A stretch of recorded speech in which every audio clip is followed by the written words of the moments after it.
Setoran episode keempat. Kalau di episode 1 sudah dibahas tentang latar belakang program pengungkapan sukarela, di episode kedua sudah dibahas juga tentang kebijakan 1, dan di episode ketiga sudah dibahas tentang kebijakan 2. Nah, kali ini nggak kalah seru. Kita juga punya bahan yang sangat menarik untuk disaksikan. Kita mau bahas nih mengenai pembetulan SPPH, pencabutan SPPH, ketentuan repatriasi sampai dengan investasi. Nah, tapi sebelum dimulai, nggak seru dong kalau kita belum kenalan. Kita kenalan dulu ya kawan pajak. Saya hari ini Ermi, ditemani oleh narasumber yang luar biasa nih. Kita ada hari ini Mbak Yohana Mary dan juga Mas Fadila Aris. Disapa dulu dong. Halo, Mas Aris, Mbak Mary. Oke. Nah, kita langsung aja ya Mbak Mary dan Mas Aris nih. Kita bahas dulu tentang pembetulan SPPH. Sebenarnya kita mulai dari Mbak Mary dulu deh. Kalau misalnya wajib pajak sudah mengisi SPPH nih Mbak, tapi ternyata saya lupa nih, misalnya saya ada harta yang belum dilaporkan dalam SPPH yang sebelumnya. Ini gimana sih Mbak caranya? Masih bisa nggak kita pembetulan? Bisa Mbak Ermi, jangan khawatir kawan pajak. Jadi kalau kawan pajak ada lupa nih, udah masukin SPPH, udah dapat surat keterangan, ternyata lupa hartanya, ada satu harta nih yang belum dimasukkan, ya sudah, masukkan pembetulan pertama. Jadi nanti kawan pajak masuk lagi ke DJP online, pilih kebijakan yang sebelumnya kawan pajak pilih, dan kemudian pilih pembetulannya. Pembetulannya nanti di-download lagi e-form PDF-nya. Seperti itu aja, kemudian di-submit, dikirimkan kembali. Gitu Mbak Ermi. Ada maksimalnya nggak Mbak? Bisa berapa kali kita pembetulan? Nggak ada maksimalnya, luar biasa ya. Jadi kawan pajak bisa berkali-kali nih kalau lupa, besok lupa nambah lagi. Ada banyak ya Mbak? Banyak ya. Jadi bisa langsung pembetulan aja, lupa pembetulan lagi gitu Mbak Ermi. Nah, masalahnya nih, kalau wajib pajak ternyata berubah pikiran, saya nggak jadi deh mau ikut PPS ini. Nah, itu bisa nggak sih Mas kalau kayak gitu? Saya mau batalin deh SKET saya nggak jadi mau ikut PPS. Gimana sih caranya Mas Aris? Oke. Untuk apabila kita telah melakukan ikut program PPS lalu kita telah mendapatkan SPPH, namun ternyata di tengah jalan kita berpikir bahwa kita atas harta tersebut mungkin bukan harta kita, sehingga kita akan membatalkan SPPH tersebut. Kita dapat membatalkan SPPH tersebut dengan mengisi SPPH sama dengan 0 rupiah. Seperti itu. Cuma konsekuensinya apabila kawan pajak membatalkan SPPH tersebut, kawan pajak tidak dapat memanfaatkan program PPS ini. Artinya peluang untuk adanya diperiksa atau dibukper atau tindak upaya hukum lainnya masih diperlakukan kepada kawan pajak yang mencabut SPPH. Ini seperti itu. Oke, tapi ya poin pentingnya kalau sudah melakukan pembatalan SPPH atau pencabutan SPPH sudah tidak bisa lagi ya Mas ya, tidak bisa lagi ikut PPS. Oke.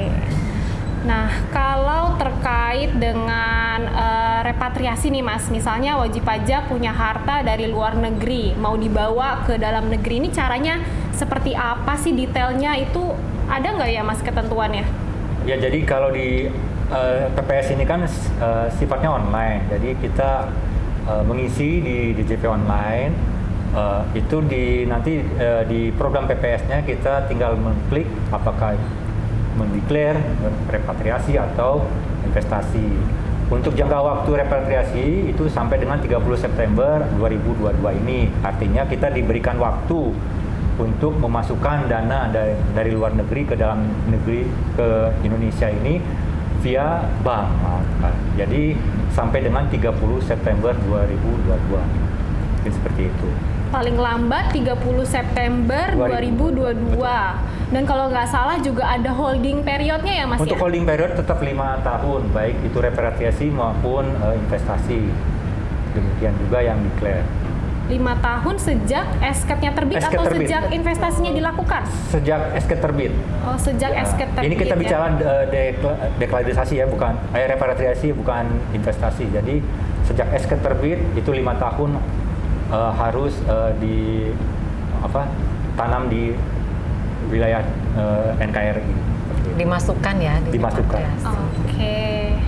Nah, kalau yang investasi nih, kita makin memanas nih ya setelah direpatriasi. Kalau wajib pajak memutuskan untuk investasi nih, Mbak Mary, ini seperti apa sih yang harus Luar dilakukan biasa wajib ya. pajak?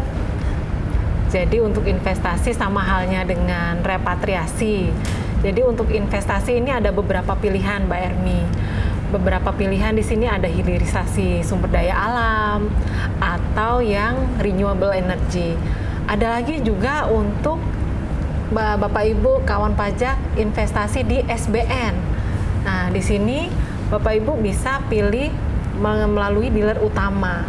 Ya, batas waktunya juga sama 30 September, tapi yang ini tahun 2023 untuk investasi.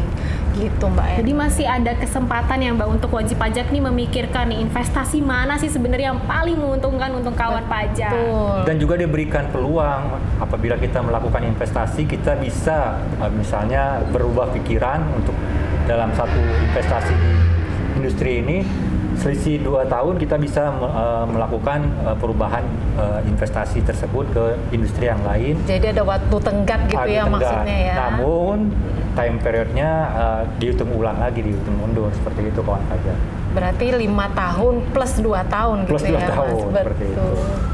Oke, menarik sekali nih. Nah, sekarang nih yang jadi poin utamanya nih, kalau mau investasi ini bisa kemana aja nih Mbak?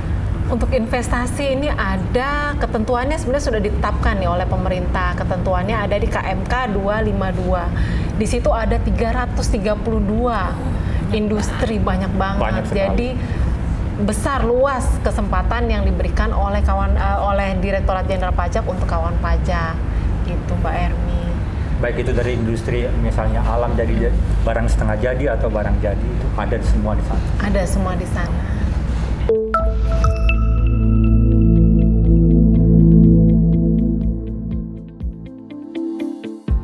Nah, Mbak Mary, kalau terkait pembelian SBN nih, tadi kan Mbak Mary sebut tentang SBN ya.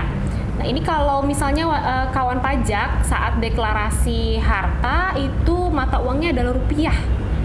Terus kita investasi ke SBN, boleh nggak sih kita beli yang dolar atau falas? Kalau untuk rupiah, deklarasinya ketika kawan pajak mengikuti program PPS rupiah, maka investasi SBN-nya juga harus rupiah, Mbak Ermi. Jadi dia nggak bisa masuk ke US dollar. Dia kalau mau US dollar berarti dia deklarasinya harus yang US dollar juga. Kalau dia deklarasinya US dollar berarti SBN-nya bisa rupiah, baik rupiah maupun US dollar gitu, Mbak Ermi. Dalam hal ini valuta asing mungkin ya. Betul, valuta Yang asing bisa maksudnya USD. valuta asing. Berarti antara deklarasi sama repatriasi itu sama ya, kalau Sama. misalnya mata uangnya adalah rupiah, ketika membeli SBN harus dalam bentuk mata uang rupiah juga. Iya. Tapi ketika deklarasi maupun repatriasinya adalah falas atau mata uang asing, maka ketika membeli SBN boleh rupiah, boleh juga dalam falas atau mata uang asing ya. US dollar sini US di sini dollar. sih Oke, ditekankan US US dollar dollar, ya. Mbak Erni, betul. Jadi cuma bisa US dollar. Kemudian kalau terkait pelaporan investasinya nih, setelah melakukan investasi tentu ada kewajiban yang melekat, yaitu laporan realisasi investasi. Nah, itu seperti apa sih nih Mas Aris nih? Ya. Cara lapornya seperti apa? Untuk laporan realisasi atas aset yang kita komitmen repatriasi itu paling lambat sama dengan pelaporan SPT tahunan, dan itu dilakukan 2 tahun. Dan untuk investasi paling lambat akhir dari komitmen daripada investasi yaitu September 2023 selama 5 tahun. Menunya di DJP online juga Menunya ya, di DJP Mas online Aris juga ya. ada. Masuknya DJP online, terus kemudian profilnya kita aktifkan dulu ya. Aktifkan dulu ya. Aktifkan dulu baru kita masuk, sama sih seperti pelaporan SPT tahunan yang menggunakan e-form PDF juga. Dan apabila kita tidak melakukan pelaporan realisasi, mungkin nanti dianggap kita tidak cacat komitmen repatriasi atau cacat komitmen dari investasi, sehingga nanti dikenakan tarif bisa SKPKB atau secara sukarela, jadi bisa ditambah. Oke, jadi nggak cuma sekedar ikut PPS kemudian ikut investasi saja ya. Yang paling penting wajib pajak juga jangan sampai lupa laporan realisasinya, karena nanti bisa dianggap bukan prestasi ya Mas ya. Betul.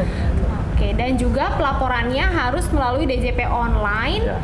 Dengan cara diaktifkan fitur dulu di menu profil yang laporan investasi ya Mbak Mary. Betul. Itu sama perlakuannya untuk yang repatriasi maupun investasi. Betul. Itu berapa lama Mbak harus wajib pajak nih kawan pajak untuk melaporkan laporan realisasi tersebut, selama berapa lama ya? Untuk repatriasi 2 tahun kawan pajak. Untuk investasi sama dengan holding periodnya tadi 5 tahun. Gitu Mbak Ermi. Jadi setelah masa holding period selesai sudah tidak wajib lagi untuk Iya, lapor selesai. realisasi ya. Kemudian dilaporkan juga bersamaan dengan penyampaian SPT tahunan. Ya. Berarti maksimal untuk jangka waktunya Maret ya? sama ya. Untuk jangka waktunya sama, untuk SPT sama dengan SPT tahunan. Oke, berarti di Maret tuh kawan pajak jangan sampai lupa ketika laporan SPT tahunan juga jangan lupa untuk lapor realisasi investasi. Kemudian nih ada juga nih Mbak Mary nih pertanyaan, kalau wajib pajak ketika mendeklarasikan harta yang belum diungkap di SPT tahunannya adalah berupa saham yang diinvestasikan ke perusahaan lain. Nah, ini seperti apa sih ketika yang dilaporkan adalah bentuknya saham atau investasi, itu sudah bisa dianggap sebagai laporan investasi yang PPS ini nggak sih Mbak? Ya, memang sih ya kawan pajak kita maunya tuntas, pas dan murah gitu ya. Kita ambil yang tarif terendah kebijakan 1 6% dan kebijakan kedua 12%. Nah, kalau case-nya seperti itu, kita lihat lagi apakah saham tersebut memang merupakan saham yang sudah ditentukan di KMK tadi, yang sudah disampaikan dari 332 perusahaan tadi ya. Nah, kalau memang sesuai dan SBN-nya yang ditetapkan sesuai, maka bisa menggunakan tarif yang 6% atau yang 12%, kebijakan kedua atau kebijakan 1. Tapi kalau nggak masuk ke situ, ya sudah, berarti kawan pajak tidak bisa menggunakan tarif yang terendah tadi, yang termurah tadi untuk investasi gitu. Berarti mungkin deklarasi aja. Iya, deklarasi aja. Aset tersebut. Betul. Memang aset saham ataupun lainnya yang belum kita ungkap itu dianggap penghasilan yang belum kita laporkan kawan pajak. Sehingga apapun itu ya kembali lagi apakah kita menginvestasikannya ke 332 jenis industri tersebut yang termasuk dalam putusan Menteri Keuangan ataupun tidak. Oke, jadi menarik banget nih ya pembahasan kita kali ini nih, udah cukup signifikan nih dari episode pertama sampai dengan episode yang sekarang nih. Tapi jangan lupa Mbak Ermi, PPS ini tinggal menghitung hari. Iya bener. Iya, bagi kawan pajak jangan lupa, mungkin beberapa hari lagi PPS mungkin akan ditutup, makanya segera bagi bawahan pajak untuk mengikuti program pengukuhan sukarela ini. Ya, jangan ragu ya kawan pajak. Kalau memang kawan pajak sudah yakin mau ikut saja.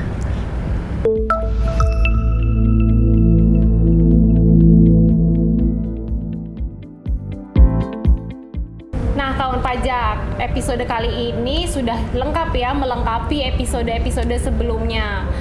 Nah, saya akan resum pembicaraan kita hari ini nih, mulai dari pembetulan SPPH.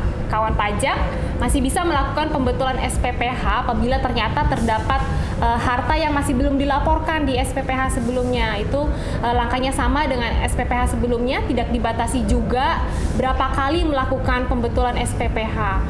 Dan apabila wajib pajak berubah pikiran mau mencabut atau tidak jadi mengikuti program pengungkapan sukarela, kawan pajak bisa melakukan pencabutan dengan cara mengisi kolom SPPH dengan nilai Rp0. Itu sama dengan pencabutan. Kemudian terkait ketentuan repatriasi maupun investasi, untuk repatriasi sendiri itu paling lambat dilakukan 30 September 2022 Sedangkan untuk investasi itu paling lambat dilakukan adalah 30 September 2023. Jadi selisih setahun ya.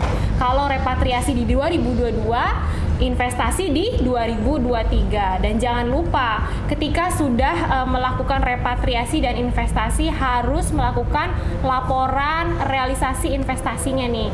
Caranya di akun di DJP Online kawan pajak silahkan aktifkan fitur laporan investasi. Nanti di situ silahkan melakukan pelaporan repatriasi maupun investasinya dilakukan. Untuk orang pribadi sama ya, paling lambat berarti seperti penyampaian SPT tahunan di bulan Maret itu untuk kebijakan kedua.